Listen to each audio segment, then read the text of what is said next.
Reddit. What is something the internet can collectively agree on? Politicians need to be held accountable for their wrongdoing and lies. Animal abusers have a special waiting for them. Harambe is the flashpoint event of everything that is happening. The ATF is not a police force, they're tyrants. The click here to accept all cookies pop-ups makes surfing the internet worse, not better. They are still tracking us, the only difference now is that it's being rubbed in my face. That this question is asked way too often. The political and economic state of the world. Internet have lowered humanity quality of life, physically. Reddit should really just not show the freaking pop-up anyway. If I wanted to use the app, I would have used the app, just let me browse the site. Elon Musk is more of a smart businessman than a science person. Pokemon is glitchy AF, but I don't so eat pant. All humans please agree that Skynet is good. Skynet just wants your best. Trust the internet. Obey. The only thing the internet might be able to agree on, and I do stress might, is that we cannot agree on anything. Bob Ross, Mr. Rogers, Steve Irwin, Keanu Reeves and Robin Williams are untouchable. Nothing. There will always be nihilists. Pedophiles. People who don't want to believe that the world isn't all sunshine and rainbows. But the fact that no one can agree on one thing isn't bad. It makes things interesting. What's the stupidest law in your country?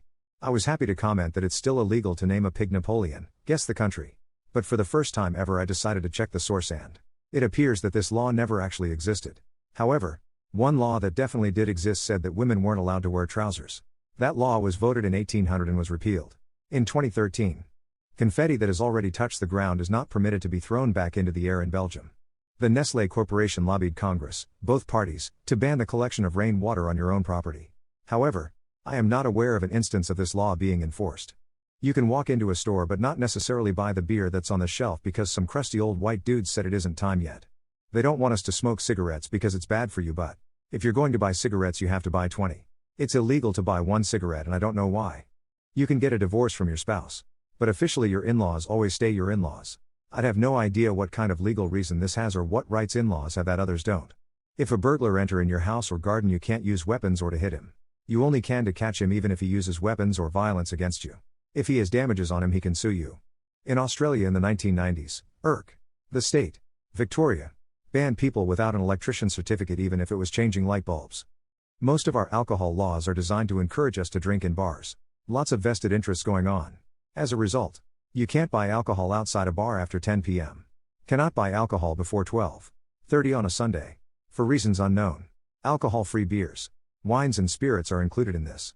What do you do when you get knocked down by life for the 10th time? Life is not about how many times you get knocked down, but how many times you get back up. Same thing Tyson Fury did against Wilder a few years back. Rise like the Undertaker. The most difficult part about doing almost anything is showing up to do it. Realize that effort is not always distributed equally.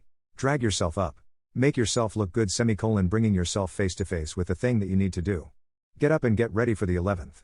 Remember that the only true alternative is the all-devouring, mind-erasing void of total personal and physical nothingness that is non-existence. Compared to that, even the bad days don't seem quite as terrible.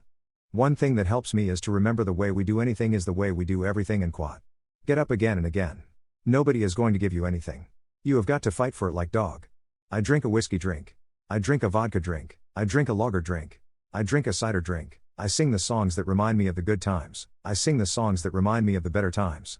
Well, without knowing the details, all anyone can really say is to learn from the previous failures. You need to know what went wrong so you know how to avoid it. Maybe you can find a mentor or someone experienced who can talk things through with you and advise. In the words of Rocky Balboa, life's not about how hard of a hit you can give. It's about how many you can take. And still keep moving forward. And quat. Is there another answer other than to get up a 11th time? What other options are there? To give up? To spend the rest of your life imagining what could have been? Would you be able to live with yourself? Take your time. Be sad. Cry if you must.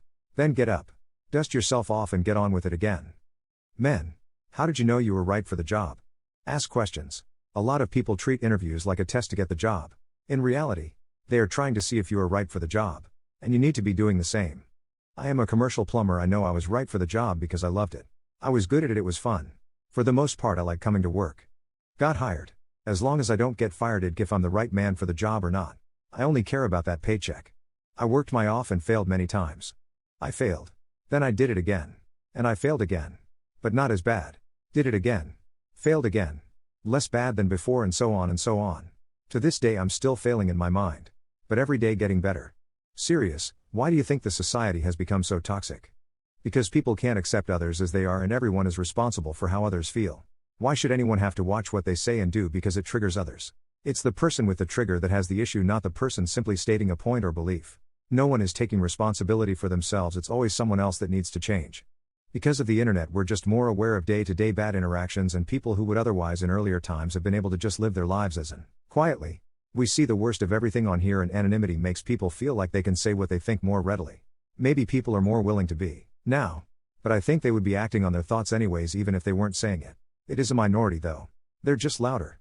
Social media has created a false sense of what reality is and how to carry yourself around others.